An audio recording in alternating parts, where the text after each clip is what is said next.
All right, welcome back to the FITSNews studio for the Week in Review. It was a huge week on the Murdaugh murders, crime, and corruption saga. We've got news from the civil case. We've got news from the criminal case. The biggest development, a stunning admission by Greg Parker, one of the central figures in that 2019 boat crash case, gave an interview with the Wall Street Journal in which he made some stunning acknowledgments regarding this ongoing saga that has captured the nation's attention as the criminal case has also ramped up. We've got big developments on the criminal side too, folks. A new defendant in the crime and corruption saga was announced this week. We're going to tell you all about that.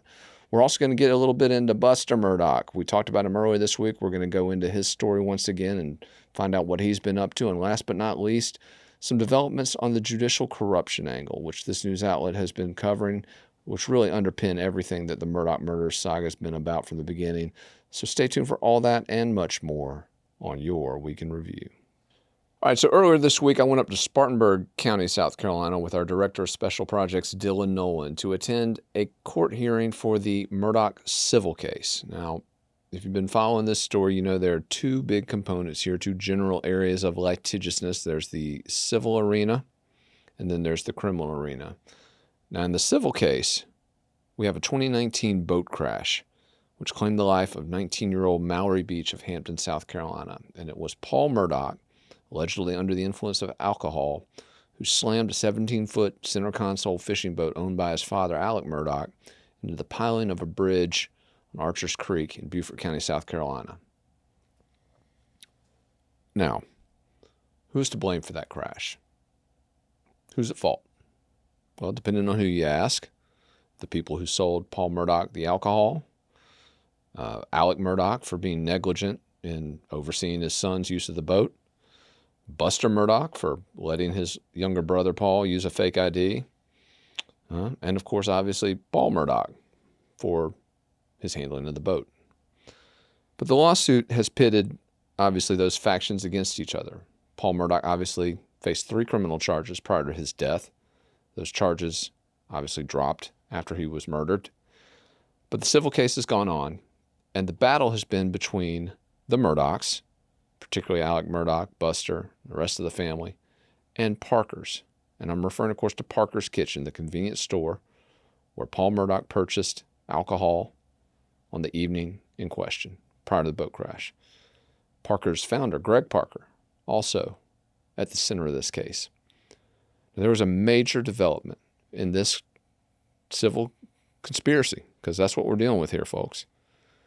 A major development just this morning when the Wall Street Journal reporter Valerie Borline published a bombshell expose, more than 4,000 words. But some of those words that are most important were a stunning admission from Greg Parker. Parker was asked whether he conducted a stealth campaign to uncover dirt on the Murdaugh family. His response, and I quote, "Here's a better question. So what?" "Of course I did," Parker told Borline. That's a major admission, people. A major admission, because it goes to the very heart of a battle that this news outlet has been fighting over the last few weeks. And I'm referring, of course, to a battle that has sought information, messages, phone calls, emails, etc., from myself and other folks at this news outlet, under the theory that we were somehow responsible for leaking information from this civil case into the public. Well, it now turns out that the very folks who did leak the information were paid by Greg Parker, by Parker's. This is big because, again, not only did Parker's do some incredibly shady things, they lied about it and attempted to pin the blame on me, on us. Yeah, now you see why I wore my hat in the intro, right? Now you see why I wore my FUGP hat, right? Because that's some seriously next level shadiness. But I want to get into this a little bit because the story, which again just hit this morning, just broke on the Wall Street Journal this morning, revealed that Greg Parker, or those acting on his behalf, paid an individual by the name of Greg Roman, an ostensible investigative journalist, but also he was the co-producer on that Deadly Dynasty documentary, one of these early sort of B-grade Murdaugh family documentaries. He was a co-producer on that along with Vicky Ward, who, by the way, is at the center of this they call it an outrage lawsuit, where photos of Mallory Beach's dead body were put in the public domain. And again, these people wanted to blame that on FITSNews. But this is a major admission by Parker. Parker also took borderline that he's never going to settle this case. Claimed that he'd built Parker's up over the last few decades into a company with a sterling reputation, that he didn't want that reputation besmirched. Well, I hate to break it to you, Mr. Parker. It's a little late for that, bud. I think you're pretty well besmirched. And in fact, I spoke earlier today with one of the attorneys on this case who indicated that in their assessment, Greg Parker was every bit as evil as Alec Murdaugh. I don't know if I go that far, but what I've seen of this guy is not good. Because again, there was an effort here to exploit this family who lost their daughter as part of an effort to go after this family. And again, I don't have sympathy for the Murdaughs here. I'm not saying that they don't deserve this level of scrutiny, but that's another important part of this case. Parker makes the case in his interview with Valerie Borline that he was doing this to help find the truth about what really happened, to help get justice for those involved. But here's the interesting thing. There is no record anywhere, and I've asked the South Carolina State Law Enforcement Division, which is leading all these investigations, I've asked them, and I have yet to see one bit of evidence that was ever turned over from Greg Parker to law enforcement. Not one. Not one. Parker also had an interesting quote about the Murdaugh family, talking about how their life of privilege was something that needed to be examined in the context of this case. I guess it takes one to know one, people. It takes one privileged elite to know another. Sources familiar with this case have told me that Parker was offered a settlement deal, $25 million to get out of this case, clear all the decks, settle all the accounts. He refused to do that. Again, I don't know where this guy gets off. Don't know where this guy gets off. Parker said he did what anyone in his situation would have done. Which again, I have no pity for the Murdaugh family here. Everything they've got heading their way, richly earned in my estimation. But again, to exploit the grief of Mallory Beach's family, this poor 19-year-old girl killed in this boat crash, that's beyond the pale. And then to lie about it. And then to try to frame others, frame other people for that information getting out there. So shame on you, Greg Parker. Shame on you, Greg Roman. Shame on these private investigators that were hired by Parker to do this digging up of dirt. Shame on, quite frankly, Wesley Donahue, who pulled together all this information in a Murdaugh file. Wes had previously told me he was only interested in the tort reform issue. It turned out to be a load of BS. And again, I understand Wes is doing what he does, but let's be straight, man. Come on. You lied about that on our set, in fact. Shame on all of them. But I'll tell you this, we have found out one thing. What everybody knew happened in the civil case, we now have confirmation that that's exactly what happened. Greg Parker orchestrated a massive campaign to uncover dirt on the Murdaugh family, which he then leaked through his network of associates, which he has then denied doing and blamed others. Again, things start to make sense, don't they, people? We knew from the very beginning of the Murdaugh murders, crime and corruption saga, that Alec Murdaugh was a person of interest in that Moselle homicide and the double homicide. We knew that. That came to pass with his indictment on the murder charges, and now another shoe is dropped on the civil side. Count on FITSNews to keep you up to speed on the very latest on this civil case. We were up in Spartanburg, by the way, where a judge was asked to put that case on ice until the murder charges were dealt with. He declined to do that. However, we did find out that that case will not be tried this year. unless the defendants are split, and that could happen, severed. They call it severed is the official term. But that could pit Greg Parker versus Mark Tinsley, the attorney for the Beaches. That could pit them mano a mano, perhaps as soon as November. We'll have to see whether Judge Hall, the judge in the civil case, decides to separate those defendants. But count on FITSNews to keep you up to speed on the very latest on that civil case. But now, let's get an update on what's happening on the criminal side. All right, so we told you it was a huge Murdaugh week. Our second block of Murdaugh coverage this week turns to the criminal case. The big news this week, a new defendant linked to Alec Murdaugh. And the way that this unfolded, folks, was highly unusual, highly unorthodox, totally unexpected, out of the blue.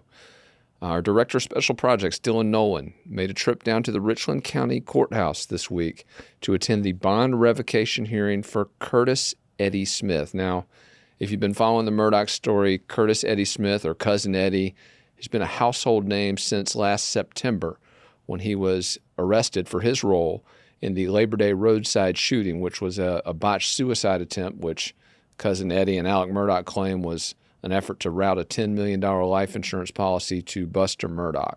So we'll get to him a little bit later in our show. But Curtis Eddie Smith, obviously a big figure in this unfolding drama.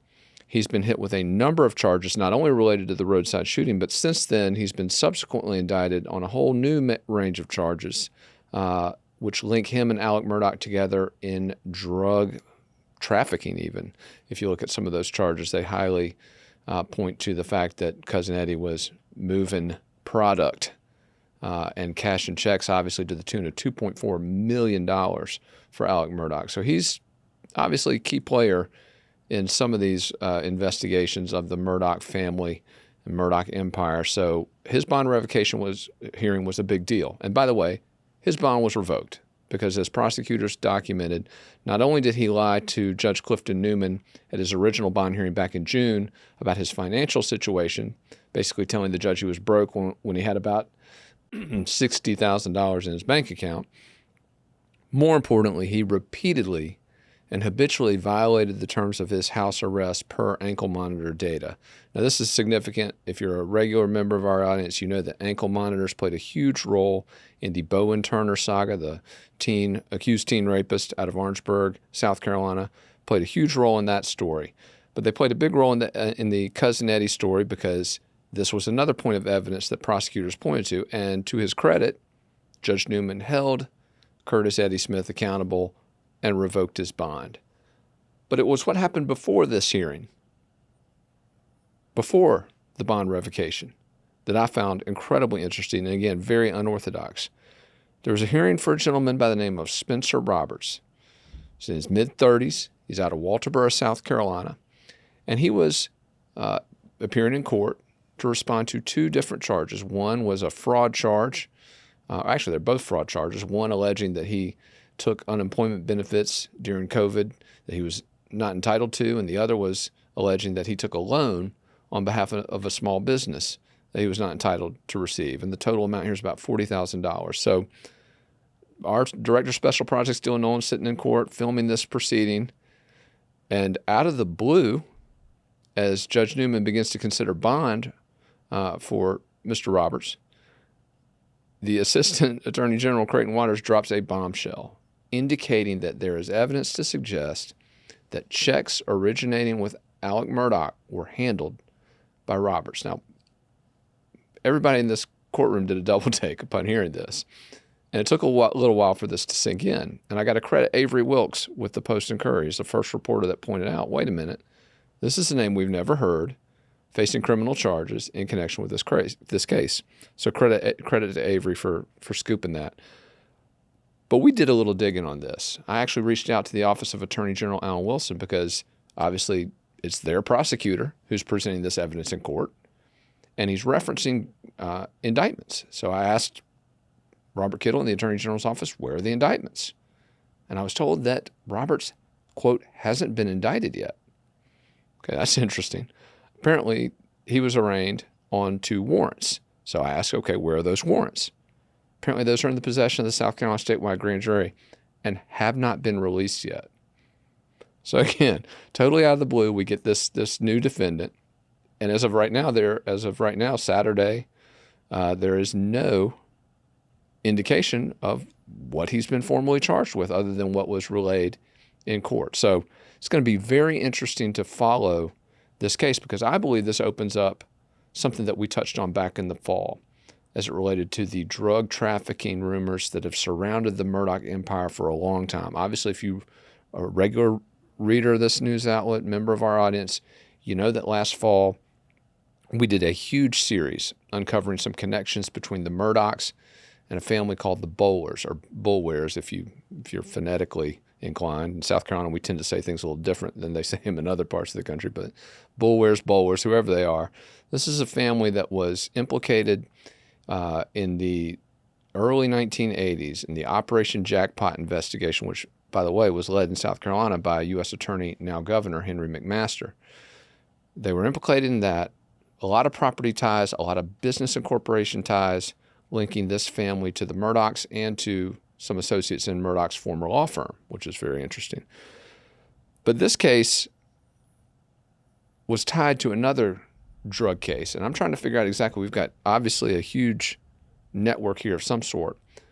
But last fall, we got a story about this group out of Walterboro, South Carolina called the Cowboys. This is a street gang based out of Walterboro. They've got little satellite offices apparently across the low country. But it has been alleged that the new defendant in this case, Roberts, is at least connected to some members of the Cowboys, perhaps even a member. Now, I reached out to his attorney, Mark Pepper, today, and Mark Pepper told me that Roberts is not, and has never been a member of the Cowboys. He also told me that he'd never met Alec Murdaugh in his life.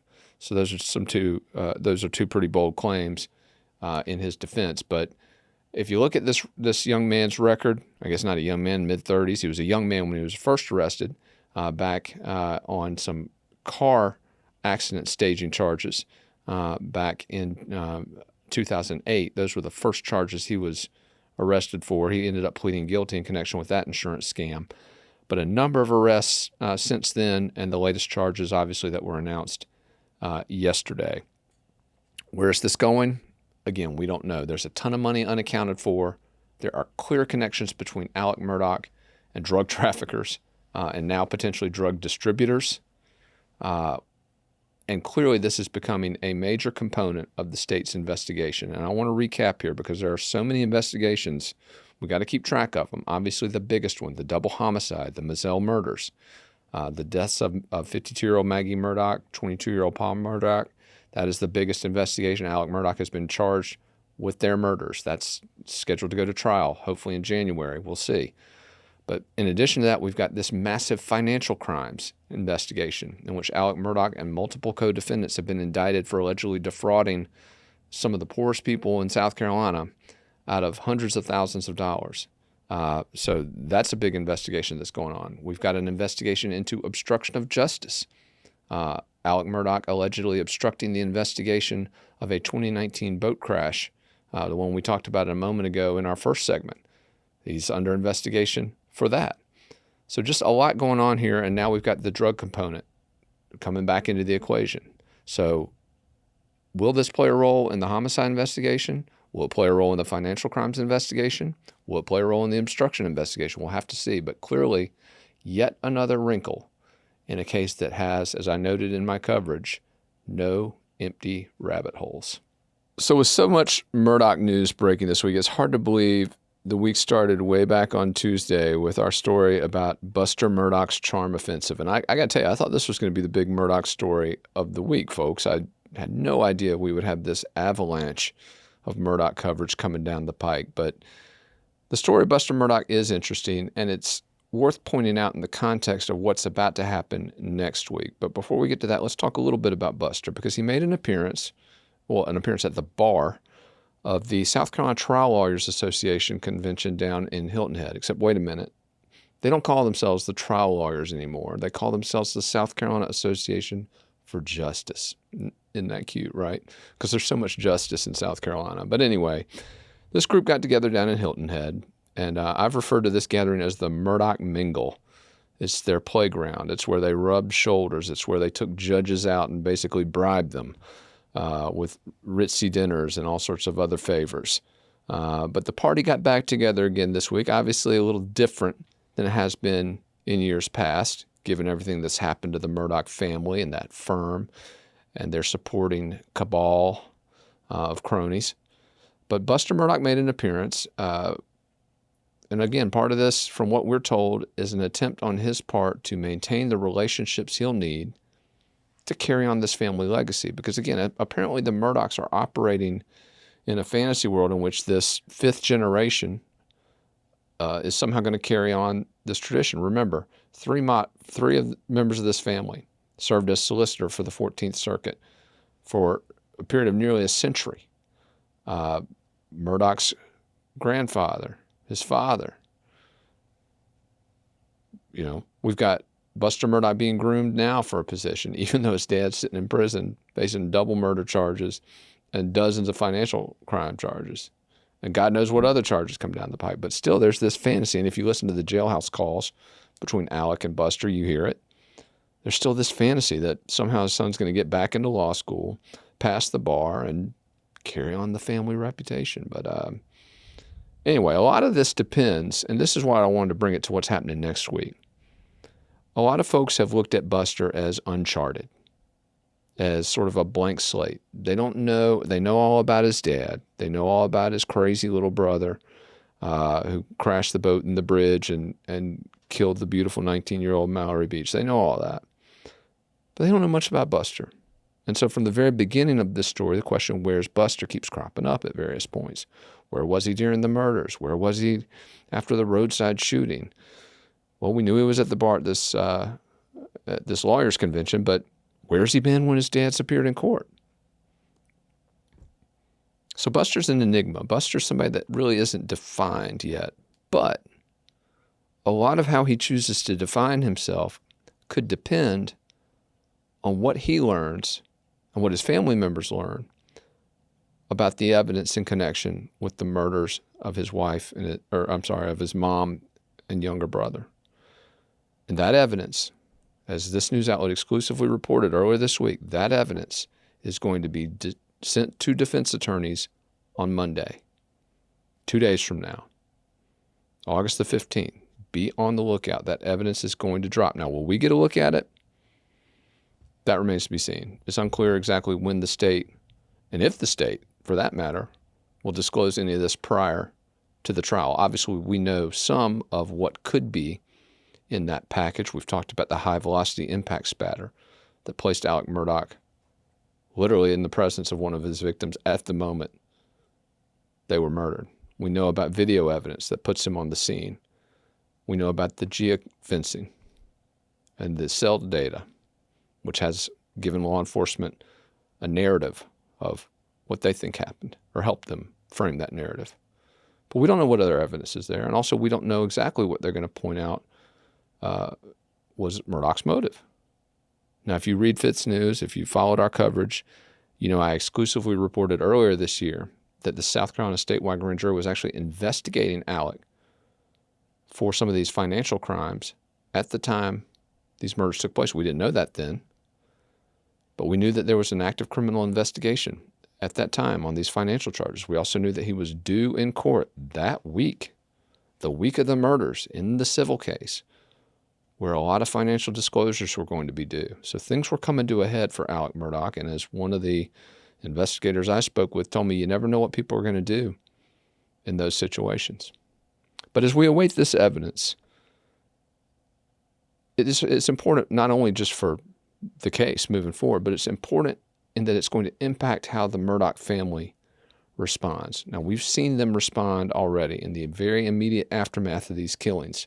They went on national TV, pleaded for information, put up rewards, wanted to find out who the true killers were. Did they know all along?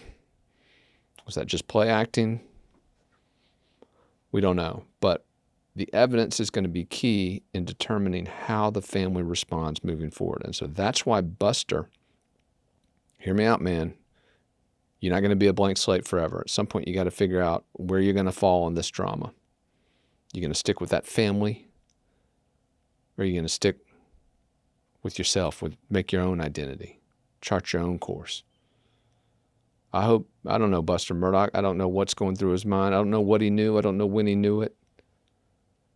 Some people say he needs to be pitied. Other people think he's part of the problem. We don't know. But I will say this, and I said this earlier this week, rubbing elbows with the same cast of characters that got your dad in the mess he's in right now, probably not a smart way to go. But anyway, we'll continue to keep an eye on Buster Murdaugh and, more importantly, on the evidence that gets dropped next week. And also, be on the lookout for a response from the defense attorneys. I don't know when or what they're going to have to say in response to this evidence, but Dick Harpootlian, folks, he's a master. He's a master manipulator in the media. He's got contacts in the media like you wouldn't believe. He can frame a narrative in this state better than anybody.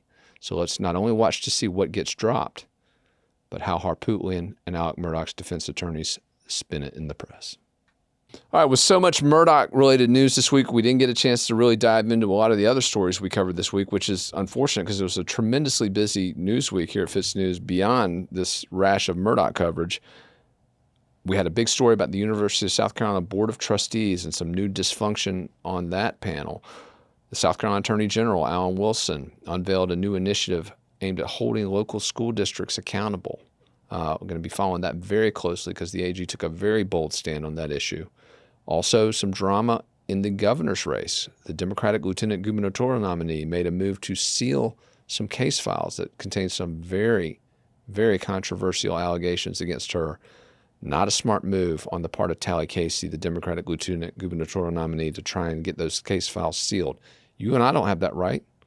When we get allegations made against us in family court, we're not powerful, influential lawyers with political connections who can just go to a judge and say, hey, seal this. Well, fortunately, Judge Vance Strickland, the family court judge, did not seal that file. He has asked Tally Casey to appear before him at a regularly scheduled hearing, not the emergency hearing she sought, but a regularly scheduled hearing. That'll be on September 1, and FITSNews will be there, folks. We will be there. But one story I did want to touch on because I think it ties back into the Murdaughs, but more importantly, looking forward post-Murdaugh, is critical as it relates to how we are going to establish a justice system in this state that is truly blind, that truly works for everyone, and that looks for the truth in a case, not the money, not the power, not the lawmaker sitting behind the table representing the connected defendant or the connected plaintiff. No. Justice in this state has got to be blind.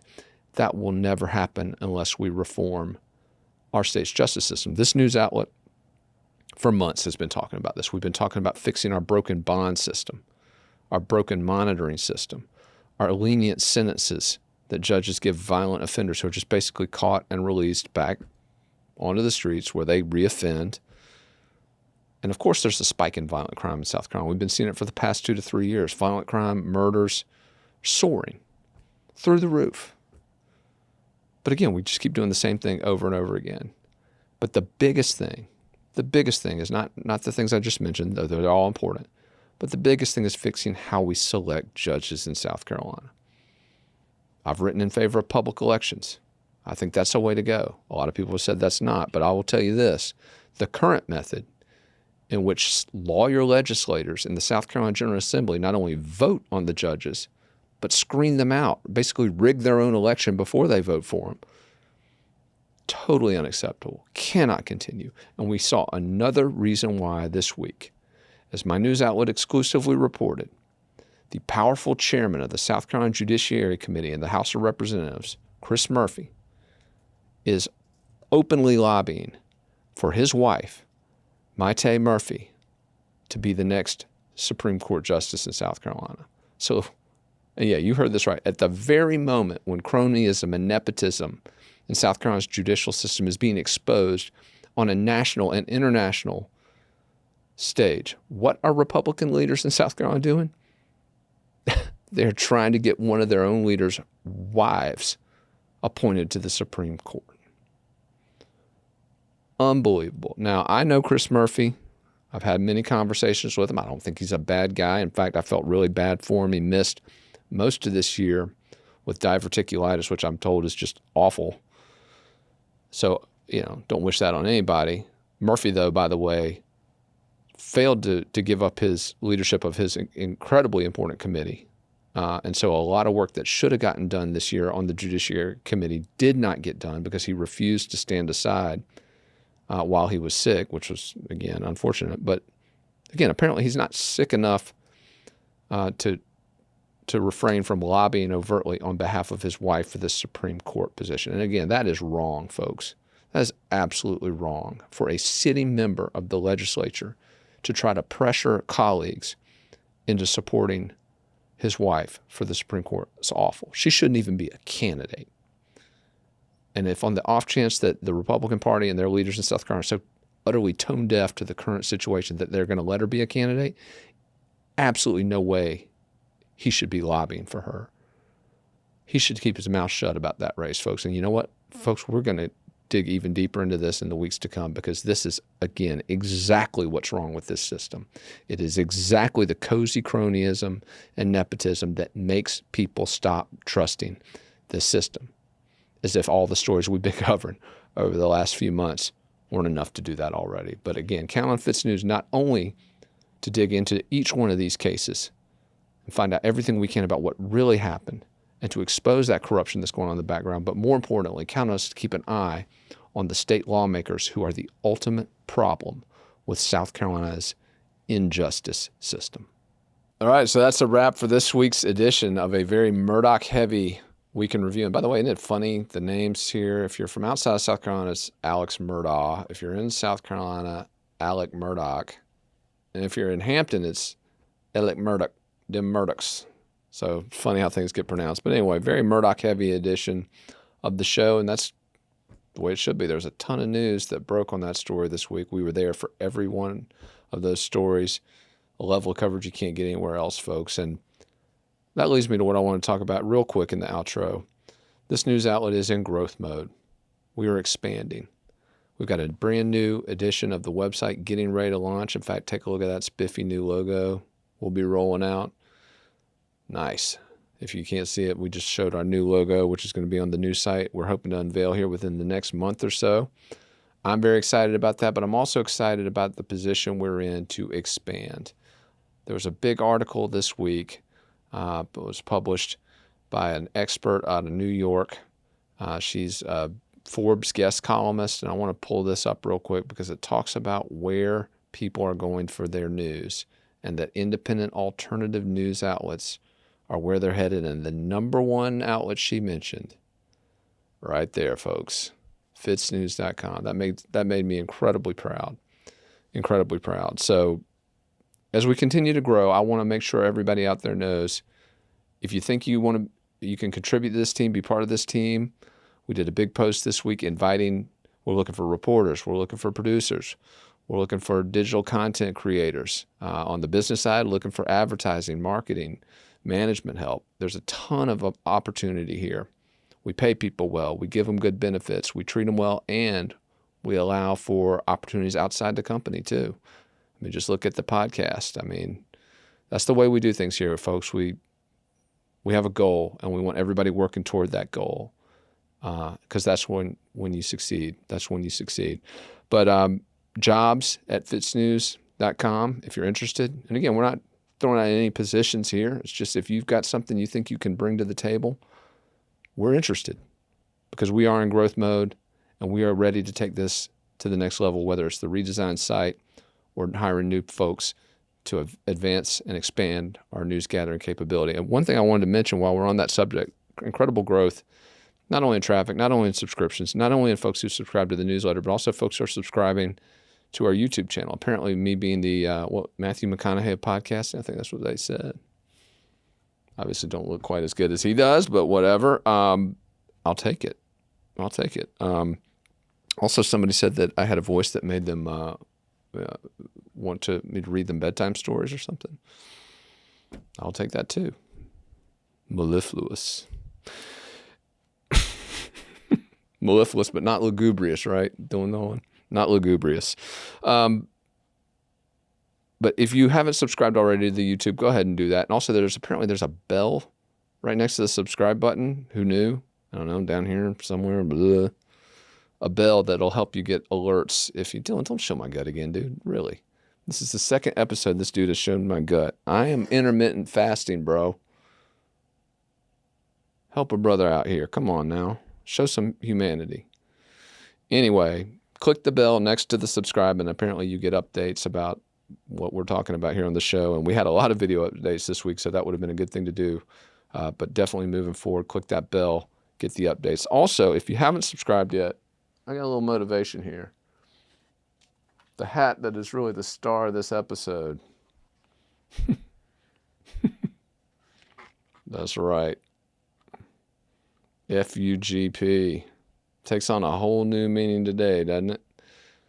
But we're going to get a stack of these caps in the mail from the friends who provided me with this one. We're going to get a stack of these in the mail. And if you are the 15,000th subscriber on our YouTube, we're going to hook you up with one. I'll even try to get Greg Parker to autograph it for you, although I don't know how well that'll go. We'll see. Getting a stack of these hats. We'll have those soon. But just want to say again, thank you to everybody for listening, for watching, for subscribing. And we will be back next week. Hopefully not quite as much Murdaugh news as we had this week, but just major developments in this saga this week. And obviously with the evidence coming next week, maybe we will have another big week in the Murdaugh murders, crime, and corruption saga. But once again, thanks to everybody for tuning in, and we will catch you next time on the FITSNews Week in Review.